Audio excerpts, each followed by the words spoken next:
seorang anak patuh kepada bapaknya untuk mencerai istrinya jika satu ada pelanggaran syariat. Pelanggaran syariat. Yang kedua adalah pelanggar syariat, misalnya tidak sholat dan sebagainya. Melanggar syariat yang pasti, yang sudah disepakati, gak ada khilaf di dalamnya. Kayak sholat, gak mau puasa. Aduh, naudzubillah ya. Yang kedua adalah jika ada akhlak yang menyakitkan, mulutnya tajam dan sebagainya, itu baru diperkenankan nanti untuk mencerai. Cuman tugas seorang suami semestinya tidak seperti itu dulu, membenahi. Karena mohon maaf, mungkin karena ada masalah cinta di dalam hatinya, harus dibenahi dulu, sehingga seorang suami tidak boleh serta-merta langsung mengikuti. Jadi memang itu pun tidak wajib menuruti, tapi dihimbau saja. Ada yang mengatakan disunnahkan mengikuti permohonan al-afdal, kalimatnya pun tidak pakai sunnah. Ibnu Hajar mengatakan al-afdal, sebaiknya kalau masalahnya ada pelanggaran, sebaiknya kau dengar bapak ibumu, bukan wajib. Sebab apa? Istrimu adalah juga umat Nabi Muhammad. Kalau dia punya pelanggaran, hendaknya kau benahi, kau nasihati, kau benarkan, bawa ke majelis taklim. Jika nanti sudah pada batas waktunya kau gak mau, ya jangan dibiarin. Kamu nanti punya anak dari ibu yang gak bener. Begitulah. Nah, di sini ada hikmah yang perlu kita ambil, bahwa di dalam urusan rumah tangga ini, adik-adik putriku, di dalam urusan rumah tangga, adik-adik putraku yang baru menikah atau mau menikah, ketahuilah, di dalam rumah tangga itu pasti ada problem dan permasalahan.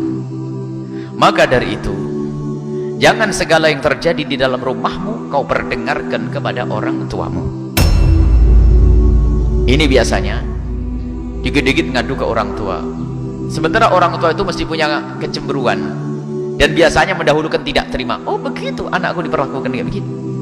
Dan sisi lain, wahai para orang tua, jangan gampang ikut-ikutan urusan anakmu tuh. Musibah itu biasanya, makanya biasanya belajar rumah tangga itu minimal 5 tahunan. Dalam riset itu paling 5 tahun itu sudah boleh menata. Jadi dalam 5 tahun itu jangan ikut-ikutan, jangan gampang ikut-ikutan. Gimana keadaanmu? Terus orang tua model apa ini?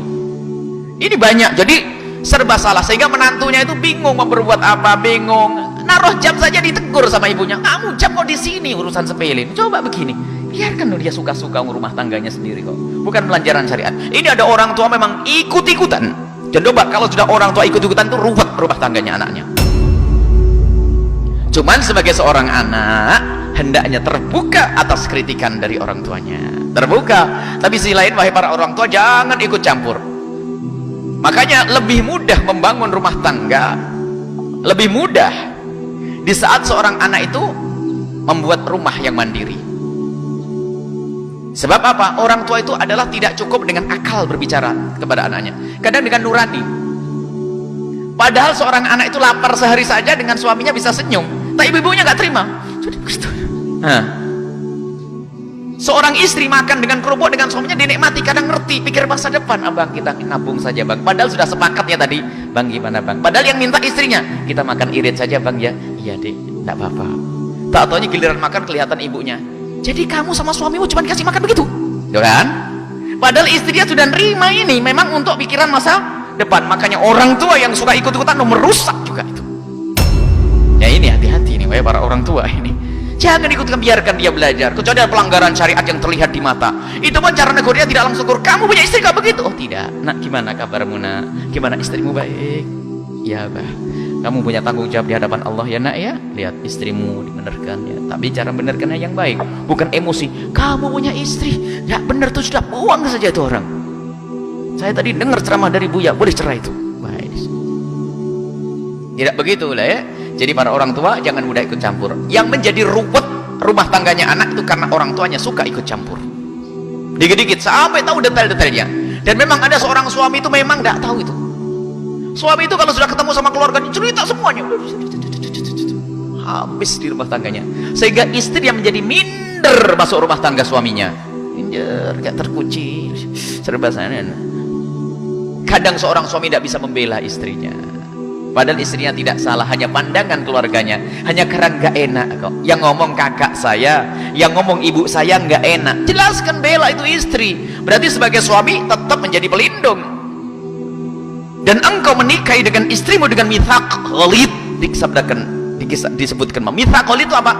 Satu ikatan yang luar biasa disaksikan oleh Allah, malaikat. Jangan main-main. Maka tidak boleh bertentangan di sini. Maka para orang tua ini jangan mudah ikut campur urusan putrimu. Dan wahai pengantin-pengantin baru, kalau punya masalah jangan dikit-dikit nyampe kepada orang tua. Ini adalah masalah juga. Tapi nanti jika ada masalahan, biasanya justru cara menyelesaikan hakam itu dari keluarganya, hakam dari keluarga lagi perempuan, itu adalah untuk menemukan keadilan. Biasanya malah justru ngambil dari orang yang ketiga. Kalau punya masalah, selesaikan secepatnya. Jangan dikit-dikit langsung ngadu ke ibunya, telepon terus, umi di sini gini kemarin air. Padahal ada perempuan juga, perempuan itu ada mukanya muka curhat. Kalau tidak curhat tuh nggak enak sama ibunya. Iya bu, terus gimana nak? Oh tadi itu abang itu malam datang jam 11 ini. Padahal sudah kasih alasan, bannya bocor, tapi lupa tidak cerita ban bocor. Akhirnya suaminya ngomong, ibunya jadi ngomong, saya pulang malam terus. Iya itu sudah 2 malam ini. Sudah begitu listrik mati gini. Kemarin sayur habis, mau belanja gak ada motor.